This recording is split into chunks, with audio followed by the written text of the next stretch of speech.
So I'm Steve Thomas. I'm a temporary DCI with the Public Protection Unit based in Newport. I'm the last serving police officer who was deployed from Gwent to assist with the tsunami and the victim identification in 2005 when we were deployed. At that time, I had 4 years service and I was a trainee investigator based at Pontypool.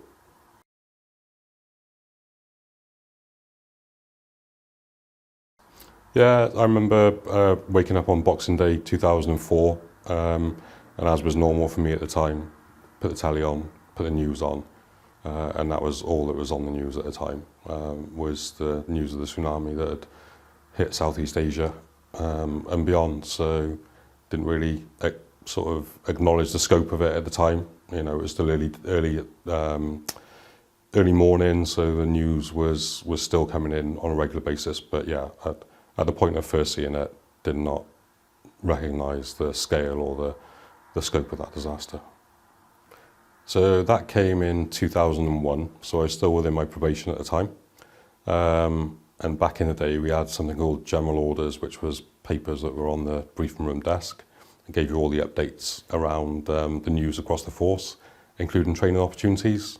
One of my colleagues had pointed out there might be a course of interest to me, and I looked at it. It was a mortuary course, which I hadn't considered before that. I don't know why you even thought I would be suitable for it. But in fairness, I looked at it, thought, yeah, I'd give it a go.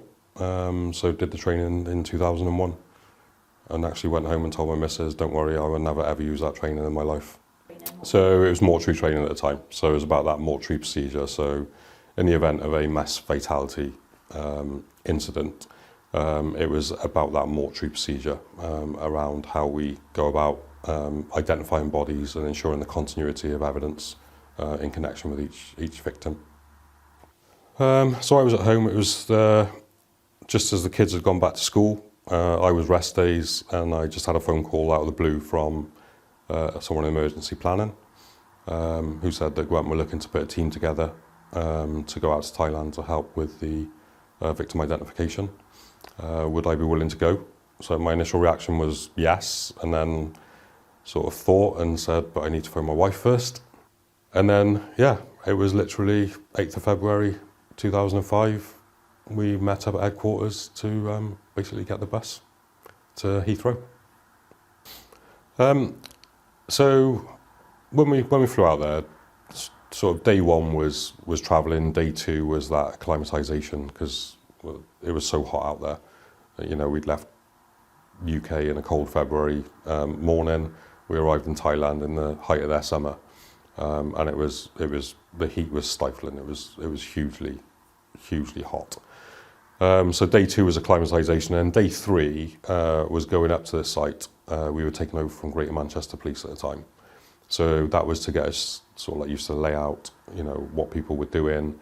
So we were based in a hotel in the north end of Phuket, and we had a 2-hour journey to the temple site, which was site one, which is where we were going to work from. And yeah, so we got to know the people we were going to be working with, so Australians, Kiwis, Germans, Dutch, predominantly, and then just understand the layout of the site, how it had been laid out. So we didn't have any defined roles as such. So we met the team that we were going to be working with. So day one of actually going up there on our own, we got to the site, and one of the Australians had asked for someone to assist him. He was a fingerprinter. So I was chosen to basically be a scribe. So day one was me helping him basically take the fingerprints that he was taking from the bodies and then putting them onto acetate. And then day two, one of the crime scene managers who was part of our team asked me if I could help him. And yeah, from that day onwards, I was basically helping actually take fingerprints off victims to help with the identification process. So day one, when we were travelling up to site, was probably the most nerve-wracking that I felt, because, you know, I'd never sort of been subjected or had to deal with anything of that nature. When you think we deal with death quite regularly as police officers, but certainly not dealing with bodies that have, been in storage, been located 2 months after the event. And certainly not on that scale. So that first 2-hour drive up to the site was probably the time where I was maybe contemplating my choices at that point, thinking, what if I can't deal with this? What if I get there? I got 14 people that are relying on me here, because it was a good team that went out there. But then once you got to the site, you understood the site, got to know the people, and then started to work. It was very much focused on the task. We had one job, which was identify as many of those victims as we can. So every victim that came onto the fingerprint table, we had to act as if it was the only way we were going to identify that person. And it was only probably the very last day, travelling day, where it really hit me. I look back at it, and don't get me wrong, I've absolutely valued everything I've done as a serving police officer, but when you look at the nature and the scale of that incident, it's probably the most single worthy thing that I feel I've ever done as a police officer.